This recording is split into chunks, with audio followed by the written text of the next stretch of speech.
और अब दतिया उपचुनाव की बात करेंगे। दतिया का दंगल जारी है और दतिया में वोटों की गिनती भी इस वक्त जारी है। तो लगातार वोटों की गिनती हो रही है। 15 चरणों में ये गिनती होगी। 15 राउंड में वोटों की गिनती होगी। पहले राउंड की गिनती शुरू हो गई है और थोड़ी ही देर में अब पहला रुझान भी आ जाएगा। दतिया की में गिनती जारी है। कांग्रेस, बीजेपी सभी पार्टी के एजेंट वहां पर मौजूद हैं।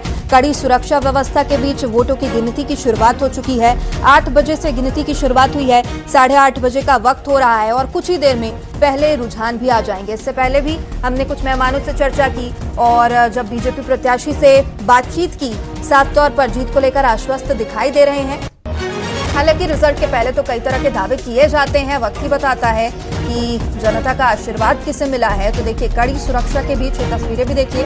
भारी पुलिस बल की तैनाती की गई है और अलग अलग फोर्स यहाँ पर मौजूद हैं। अब किसके ऊपर जनता का आशीर्वाद रहेगा, ये कुछ देर में पता चल जाएगा और इसके पहले कुछ देर में रुझान भी आना शुरू हो जाएंगे। न्यूज़ 18 पर लगातार ये महा कवरेज आप सुबह से ही देख रहे हैं और सबसे पहले नतीजे भी न्यूज़ 18 पर ही आप देखेंगे। तो देखिए, थोड़ी देर में पहला रुझान और सीधे तौर पर बीजेपी वर्सेस कांग्रेस की टक्कर इसे बताई जा रही है। घनश्याम सिंह वर्सेस आशुतोष तिवारी के बीच ये मुकाबला और उपचुनाव को लेकर काफी तैयारियां की गई। इससे पहले चुनाव प्रचार प्रसार को लेकर दोनों ही पार्टी ने पूरी तरीके से अपनी ताकत झोंकी थी। इसके बाद काउंटिंग के दिन की भी वोट डालने के दिन की भी तस्वीरें सामने आई थी, जहां पर दोनों ही पार्टी के प्रत्याशियों से जब बातचीत की गई, दोनों ही पार्टियों का यही कहना था कि दतिया के विकास के लिए जनता उन्हें वोट देगी और अपनी अपनी जीत को लेकर कई तरह के दावे किए थे। हालांकि दोनों ही पार्टियों में इससे पहले अंदरूनी कलह भी देखने को मिली थी। वो भी एक बड़ा टॉपिक हो सकता है और एक तरीके से इफेक्ट भी इस रिजल्ट पर डाल सकता है। हालांकि अब कुछ ही देर में पहले रुझान आना शुरू हो जाएंगे। दतिया में वोटों की गिनती इस वक्त शुरू हो चुकी है और बता दें 30 जुलाई को मतदान हुआ था। इससे पहले चुनाव प्रचार प्रसार के दौरान हमने देखा था कि दोनों ही पार्टियों के बड़े नेता मैदान पे उतरे थे। बीजेपी के तरफ से सीएम डॉक्टर मोहन यादव ने खुद दतिया का दौरा किया था। नरोत्तम मिश्रा भी यहाँ पर मौजूद थे। आशुतोष तिवारी के पक्ष में वोटों की अपील की थी। तो वहीं कांग्रेस से जितू पटवारी और कांग्रेस अध्यक्ष लगातार दतिया दौरा कर रहे थे और घनश्याम सिंह के पक्ष पे ये चुनाव प्रचार कर रहे थे। तो नतीजों से पहले बीजेपी प्रत्याशी ने बड़ा दावा किया है। दतिया में आज कमल खिलेगा, ये आशुतोष तिवारी का बड़ा दावा। कहा कि बीजेपी को जनता का आशीर्वाद मिलेगा। न्यूज़ 18 से जब एक्सक्लूसिव बातचीत हुई तो इस दौरान आशुतोष तिवारी का यह बड़ा दावा है। साफ तौर पर आश्वस्त वो नजर आ रहे हैं। बीजेपी ही जीतेगी, आज दतिया में कमल खिलेगा, ये उनका बड़ा दावा। हेलो हाँ, आज मतगणना है। मतदाताओं का आशीर्वाद भारतीय जनता पार्टी को मिला है और इसलिए कमल का फूल आज खिलेगा, बहुत अच्छे अंतर से खिलेगा। आप सबकी भी शुभकामनाएं भाजपा के साथ रही हैं। आप सब जानते ही हैं, जागरूक एक नागरिक के नाते आप लोग भी तटस्थ भूमिका में विकास के एजेंडे के साथ रहते हैं। इसलिए षड्यंत्र की राजनीति कांग्रेस करती है और इसलिए मुझे बहुत ज्यादा प्रतिक्रिया नहीं देना। दूसरे के परिवार पर मैं प्रतिक्रिया देने का स्वभाव का आदी नहीं हूँ। मैं राजनीति 8 बजे जो है ऐसी राजनीति नहीं करता। तो बिल्कुल हमारे साथ मौजूद थे भारतीय जनता पार्टी के प्रत्याशी आशुतोष तिवारी। लगातार अपनी जीत का दम भरते हुए नजर आ रहा है और आज भी उन्होंने ये कहा कि भारतीय जनता पार्टी की निश्चित ही जीत होगी। राजीव, तो देखिए, बीजेपी प्रत्याशी का यह बड़ा दावा, कमल आज खिलेगा, ये उन्होंने दावा किया है। न्यूज़ 18 से एक्सक्लूसिव बातचीत में आशुतोष तिवारी का यह बड़ा दावा। हालांकि वक्त ही बताएगा। अभी वोटों की गिनती तो शुरू हो चुकी है। पहले चरण की गिनती शुरू हो चुकी है। कुछ देर में रुझान भी आएंगे। बता दें कि 2 लाख से ज्यादा वोटर्स रहे हैं। 70% से ज्यादा वोटिंग हुई है और कांग्रेस बीजेपी दोनों ही अपनी जीत का बड़ा दावा कर रही है। माना भी यही जा रहा है कि दोनों ही बड़ी पार्टियां हैं जिनमें सीधी टक्कर है। घनश्याम सिंह और आशुतोष तिवारी में इस बार सीधी टक्कर मानी जा रही है। हालांकि जनता का जनादेश क्या होगा वो कुछ देर में पता चल जाएगा।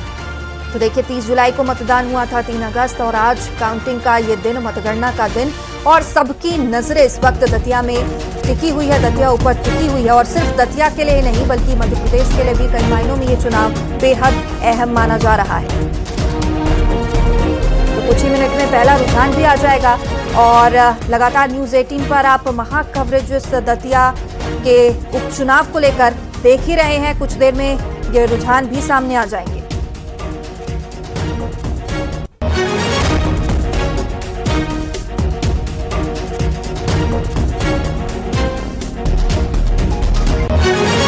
देखिए 2 लाख से ज्यादा वोटर थे और 70% से ज्यादा मतदान हुआ है। हालांकि पिछले जो 2023 में चुनाव हुए थे उससे वोटिंग प्रतिशत 8 से 9% तक कम है, लेकिन 70% से ज्यादा मतदान हुआ है। और बता दें कि 2023 में लगभग 80% मतदान हुआ था, इस बार 70% मतदान हुआ है।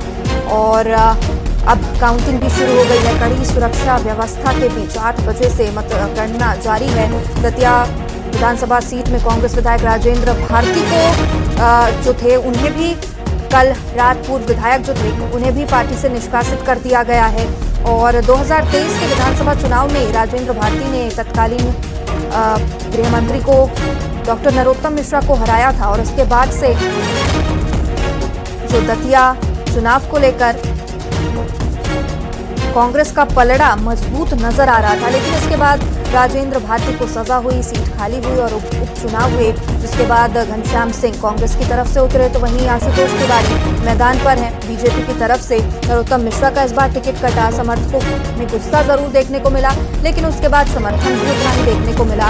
हालांकि अब कितना समर्थन वहां पर ग्राउंड लेवल पर मिला है ये कुछ ही मिनटों में समझ आ जाएगा। तो देखिए पहला रुझान कुछ देर में आप तक पहुंचाएंगे। दतिया में जनता का क्या कहना है, जनता किसे चुनने वाली है, कुछ ही देर में इसका खुलासा भी हो जाएगा। कमल का साथ देगी या हाथ थामेगी आज जनता, ये पता चल जाएगा कुछ ही मिनटों में। पहले रुझान के साथ भी आपको तस्वीरें दिखाएंगे और साथ ही हमारे लगातार सहयोगी वहां पर बने हुए हैं, लगातार पल पल की अपडेट आप तक पहुंचाई जा रही है। तो देखिए इस वक्त की बड़ी खबर यही है कि अभी काउंटिंग जारी है और कुछ ही देर में ये भी पता चल जाएगा कि इस रेस में कौन आगे चल रहा है और किसका पलड़ा भारी है।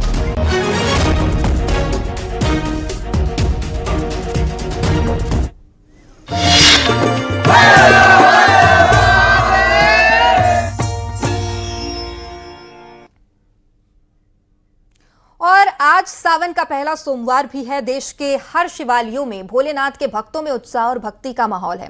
इस पवित्र मौके पर देश भर के शिव मंदिरों को खासतौर पर सजाया गया है और आज सुबह से ही मंदिरों में श्रद्धालुओं की भीड़ भी उमड़ रही है। भक्त भगवान शिव का जलाभिषेक कर रहे हैं, पूजा अर्चना की जा रही है। कई भक्त पूरे सावन में शिवलिंग पर जल चढ़ाते हैं, तो वहीं सावन के सोमवार का विशेष महत्व माना जाता है। सोमवार को भगवान शिव की पूजा और जलाभिषेक के लिए बड़ी संख्या में श्रद्धालु मंदिर पहुंचते हैं। सावन की शुरुआत के साथ ही शिव भक्तों की कांवड़ यात्रा की भी शुरुआत हो रही है और हर तरफ हर हर महादेव और बोल बम के जयकारे गूंजने लगे हैं। तो देखिए लगातार